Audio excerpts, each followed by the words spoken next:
because I want to give you guys an idea of what the bar looks like when there's actually weights on it. So what type of people could benefit from this bar? Well, I'm very much a traditionalist. I'm also I also believe very much in training minimalism. So I believe in kind of concentrating your lifts and do a few big major movements rather than trying to spread everything out. But I do think the squat, regardless of what type of squat you do, is essential for all athletes who are interested in building up strength, explosiveness, speed, agility, everything. So it goes without saying that I think the squat is an essential movement. However, the barbell presents a challenge for certain people, specifically taller individuals, or even people who are just proportioned a certain way. So people who have very long torsos, for instance, or people who have very short femurs compared and very long torsos. That can make the back squat a little bit difficult, because the thing about the back squat is that the weight, and I'll demonstrate in just a moment using this regular barbell right here, the weight is a little bit further in the back, whether you're doing a high bar, a low bar squat position. So whether or not you have it in the low bar or high bar, the bar is not going to start over your center of gravity. So what is the center of gravity? The center of gravity is going to be basically as if you can draw a straight line from the bar down to the center of the feet right there. So when you're squatting with the high bar back squat position, in order to get it over your center of gravity, you have to hinge. So you have to push the hips back. And sometimes if you want to squat really, really deep, that's going to result in the bar actually being in front of the toes a little bit. And as a result, on the way up, you may find that you lose your balance a little bit and your hips will shoot up soon, and it'll feel more like a back exercise. And as a result of that, it's going to be really hard to put emphasis on the hips and thighs. Now, a little bit of spinal flexion with any form of squat is not a big deal. The idea that the spine can't handle a little bit of thoracic flexion with the squat is just a bunch of hysteria. It's absolutely not true. I think people really underestimate just how strong the spine is. So the spine can be a little flexed. That's okay, but you also want the spine to be stable, and if the bar is too far out in front, that means you can lose stability and you can put yourself at risk of injury. So what's great, well, before I get into that, what tall people will tend to do is that they'll switch to either the front squat or the Zercher squat. And the advantage of this front squat and the Zercher squat is that the bar will already start over your center of gravity since it's more interior loaded. So people will say, okay, I just can push my knees forward a lot and it won't be a problem. I'll be able to do a full squat and then I will be able to stay nice and stable. But the big problem with the front squat and Zercher squat versus the back squat is that it's much harder to emphasize the hips and thighs. And let's face it, when we're training squat, what we're typically thinking of is how can we best target the legs.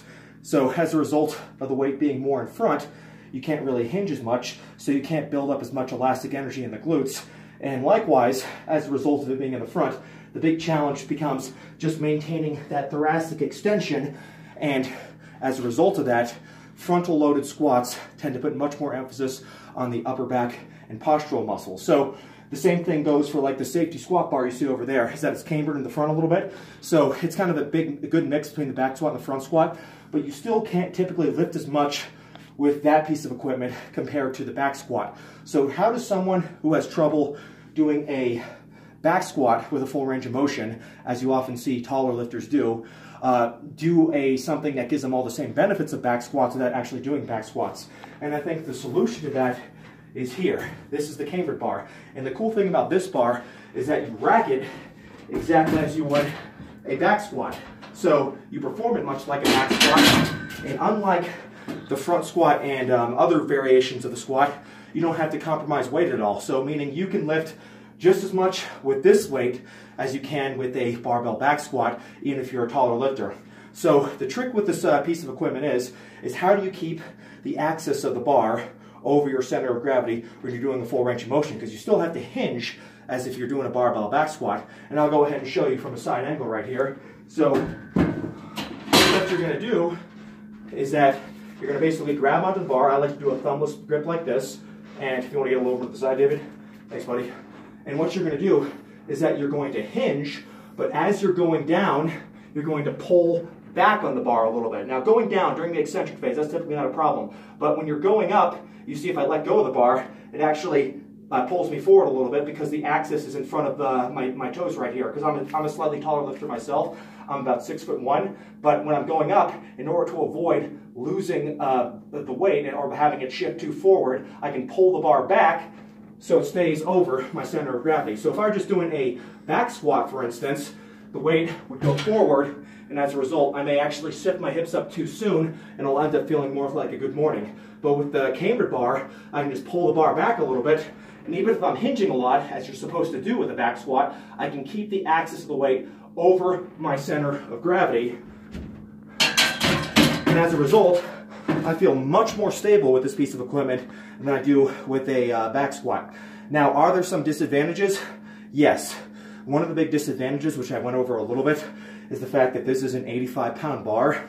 And as a result, beginner lifters, even if they're taller and they want to use this piece of equipment, may have some trouble because, you know, a lot of times tall lifters, like beginner lifters can't even squat the barbell, which is okay because, you know, we all have to start somewhere, right? And another potential disadvantage is that if you're competing in powerlifting or like Olympic weightlifting or any kind of sport that involves barbells, you're going to want to keep it as specific as possible, meaning that if you're training powerlifting, you probably want to train with a barbell. However, that being said, I feel that out of all the variations of the squat, this one has the best carryover into the back squat. So even though I wouldn't recommend testing it, especially if competition is very important to you, I do feel that if your cambered bar back squat goes up, your barbell back squat's gonna go up as well. I do the barbell back squat. It's a little less stable for me because, like I said, I'm a taller lifter. I have a long torso, so some of the problems I talked about with the barbell back squat do apply to me. However, I feel that when one lift goes up, the other lift goes up. Like the thing about the front squat or the safety bar squat, those have carryover into the squat as well because ultimately it's the same movement. You're just loading the hips and the back a little bit differently. But I feel those carry much more over into my deadlift because of the way they put emphasis on thoracic extension. I really feel they target the traps and just the T-spine and all the muscles around it.